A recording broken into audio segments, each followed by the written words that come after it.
Bonjour, bienvenue à l'école Le Chantier au Centre de service scolaire de Laval.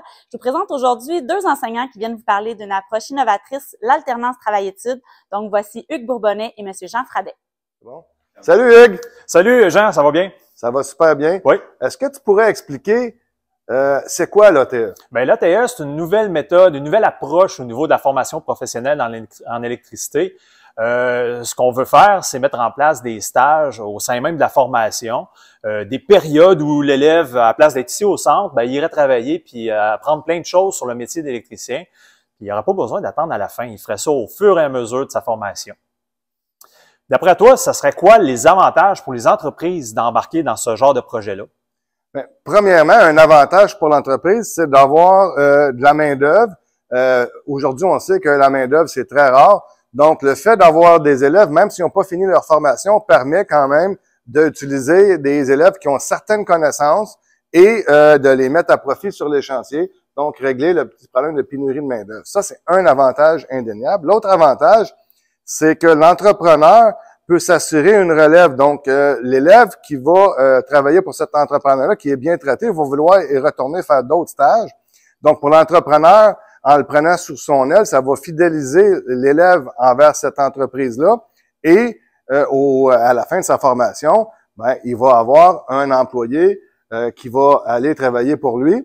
Et l'autre aspect, c'est que tout en l'élève en faisant sa formation à l'école, l'entrepreneur peut participer et le modeler selon le cadre de l'entreprise et avoir un futur employé qui est vraiment ajusté aux valeurs de l'entreprise.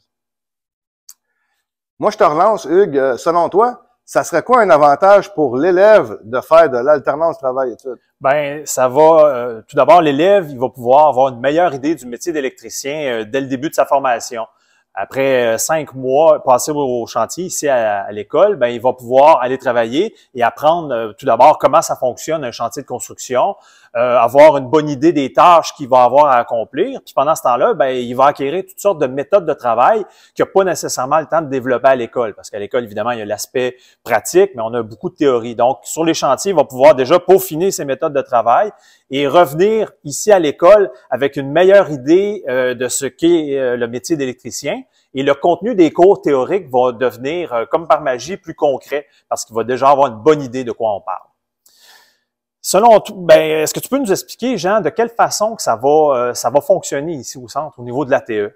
Comment ça s'organise? Oui, dans le fond, on a pris les 24 compétences du DEP en électricité et on les a scindées en 3 parties. On a regroupé certaines compétences de base et après un certain temps, on va envoyer les élèves sur les chantiers pratiquer ça. Donc, ils vont avoir certaines tâches. Pour les entrepreneurs, on va pouvoir leur expliquer que l'élève, à cette étape-là, il est capable d'accomplir telle tâche, telle tâche, telle tâche, telle tâche. Et libre à l'entrepreneur de lui en montrer un petit peu plus. Après ça, l'élève revient à l'école et on va aller un peu plus en profondeur dans certains aspects du métier pour le renvoyer encore sur les chantiers. Et là, il va pouvoir accomplir la liste des tâches de la première étape et la liste des tâches de la deuxième étape. Et ainsi de suite, on va rajouter à la 3e étape d'autres connaissances et l'élève va pouvoir faire en surplus d'autres tâches qui n'étaient pas possibles à la 1re et 2e étape. Donc, pour l'entrepreneur, il va avoir des élèves qui vont avoir de plus en plus de connaissances tout au long de leur apprentissage et ça va permettre aussi d'avoir une relève assurée pour ces entreprises-là. De l'autre côté, un des avantages pour l'élève au centre serait quoi selon toi? En plus de confirmer son choix, quel serait un autre avantage pour l'élève au centre de participer à ce programme-là? Évidemment, l'élève qui fait ses stages, comme tu dis, a fait un lien avec l'entrepreneur. Alors, cet élève-là va être au fait même d'aller travailler les journées qui n'est pas à l'école. Par exemple, les journées pédagogiques, les soirs, les fins de semaine, certaines journées de congé qu'il y a ici au centre. L'élève va pouvoir accumuler des heures pour son carnet d'apprentissage, ce qui va faire en sorte que la date avec laquelle il va terminer son carnet d'apprentissage, elle va être plus courte. Hein. Ça va rapprocher cette date-là. Et donc, le carnet d'apprentissage se remplit plus rapidement. Puis pendant ce temps-là, l'élève accumule des heures pour ses assurances et évidemment, tous les bénéfices là, qui viennent avec le travail d'apprenti première, parce que cet élève-là va être payé, évidemment, comme s'il était un apprenti première année. C'est vraiment un avantage là, incroyable au niveau monétaire pour cet élève-là, parce qu'il peut travailler pendant ses études, évidemment, les journées que ça lui est possible. Finalement, Jean, de quelle façon que les entreprises peuvent rentrer en communication avec nous pour avoir plus d'informations? De quelle façon ils doivent procéder? Ben, sur notre site web, on va avoir un onglet Alternance Travail-Études. Donc, en allant sur la page web du chantier, allez sur l'onglet Électricité et là, il va y avoir un volet Alternance Travail-Études. Dans les prochaines semaines, on planifie une réunion d'information pour tous les entrepreneurs intéressés. Donc, en allant sur la page web, les entrepreneurs intéressés à avoir des apprentis en formation chez eux pour faire un stage vont pouvoir remplir un petit formulaire web, envoyer leur information. On va communiquer avec ces gens-là. Il va y avoir une séance d'information où on va donner plus de détails sur comment ça va se mettre en branle. Et le plan de match est d'avoir des élèves là dans les mois après le retour des vacances de Noël, des élèves qui seraient déployés sur les chantiers. J'ai une autre question pour toi, Jean. Est-ce que les entrepreneurs vont devoir évaluer les élèves qu'on envoie en stage? C'est une bonne question. Je sais que c'est une inquiétude pour beaucoup d'entreprises. La réponse, c'est non, Hugues, parce que la formation, chaque compétence vue à l'école, elle est faite entièrement à l'école, elle est évaluée et sanctionnée. Alors que quand l'élève s'en va sur le chantier, il n'y aura pas à il va strictement être de la main-d'œuvre. Donc, il n'y aura aucune évaluation. Ce qu'on va demander, peut-être en retour aux entreprises, c'est de rapporter les assiduités de nos élèves, est-ce qu'ils étaient présents au travail, et un rapport une bref évaluation de stage, comment ça a été, est-ce qu'il y a des choses à améliorer, comment vous avez apprécié avoir des élèves chez vous. Ça va être plus de ce niveau-là, mais il n'y aura aucune évaluation formelle à faire par les entreprises. Ça va être de la main-d'œuvre qu'on va leur envoyer. J'ai entendu parler aussi que les entrepreneurs vont être en quelque sorte subventionnés lorsqu'ils vont accueillir des stagiaires.